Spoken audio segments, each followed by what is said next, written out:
6 jours pour créer l'univers? Sérieusement? Genèse chapitre 1 a fait couler beaucoup d'encre. Et si le vrai problème, c'était comment on lit le texte? En général, il y a 3 approches pour comprendre Genèse chapitre 1. La première approche, c'est une semaine de travail métaphorique. Genèse chapitre 1 serait un cadre symbolique, pas un récit chronologique.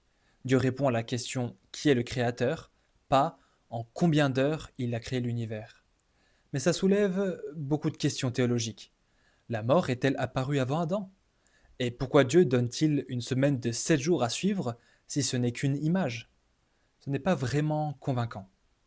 La deuxième approche, c'est que ça serait une semaine de travail structurel.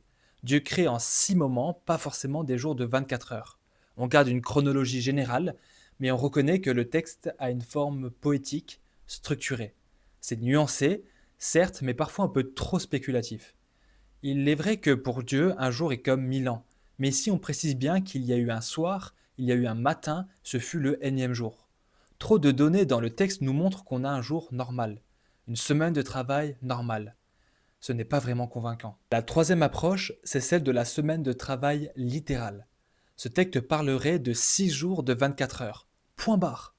Alors oui, c'est cohérent avec le reste de la Genèse, mais cela semble difficile à tenir face à certains détails, comme le soleil qui n'apparaît qu'au quatrième jour. Si on veut être littéral, qui est vraiment le serpent? Le diable?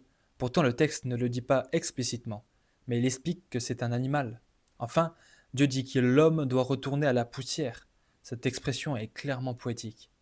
Ce n'est pas vraiment convaincant. Alors, quelle est la bonne lecture?